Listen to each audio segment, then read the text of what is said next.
Bonjour,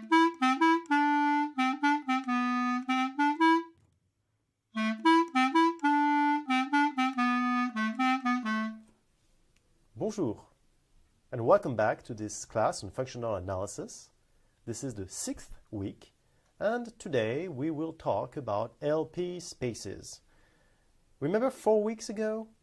We defined LP spaces as the set of all measurable functions from omega to r whose pth power belongs to L1 of omega, meaning that you can integrate with respect to Lebesgue. And this is for any p in between 1 and infinity not included. But you can define L infinity as the set of all measurable functions that somehow bounded almost everywhere. Let me actually define this as the set of functions from omega to r for which there exists a real number c, such that for almost every x in omega, the absolute value of f of x is smaller than c. Now, 4 weeks ago, we mentioned also the definition of LP lock, the set of all functions such that f times a function 1k belongs to LP. And again, 1k is the function which is equal to 1 everywhere on k and which is equal to 0 everywhere else, where k is a compact set. So for any compact set, f 1k belongs to LP. That means that f is in LP lock. And that is true for any p this time, 1 to plus infinity, so plus infinity being included. We also define the Holder conjugate, and for any real number p between 1 and plus infinity, we define this Holder conjugate, or the dual index of p, as the number p prime such that 1 over p plus 1 over p prime is equal to 1, with the definition of p prime equals plus infinity when p is equal to 1, and p prime equals 1 when p is equal to plus infinity. We also proved the Fisher-Riss theorem, which states that LP is a Banach space.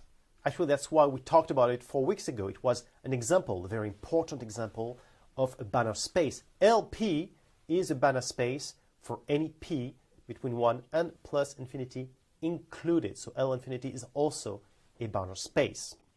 So it's a norm space which is complete, norm vector space which is complete. That's a very good news. I would like to talk about density, and let me start with a lemma. Let me start with a function f in n1 log of omega, and let me choose functions u in C0c. That's functions that are continuous and with compact support, which means the place where they're not 0, in other words, the place where they are something different than 0, is included in a compact set. So it cannot be doing whatever they want in plus infinity and whatever they want over there.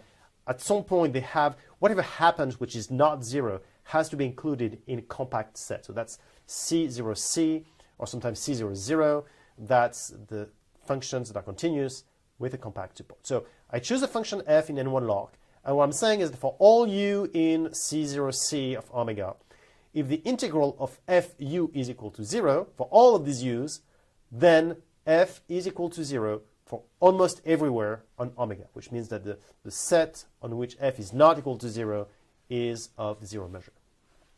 That's an important lemma that allows to prove this theorem that if I take p in 1 plus infinity not included, so it's not true for L infinity, it's true for any LP with p a real number, not infinity, then the set of functions that are C infinity 0, that means the functions that can be differentiated as many times as you want, and for which all of these functions and the derivatives are included in a compact set, that C infinity 0, C infinity C, and also denoted D, like this, then these functions are dense in LP, which means that any function of LP can be approached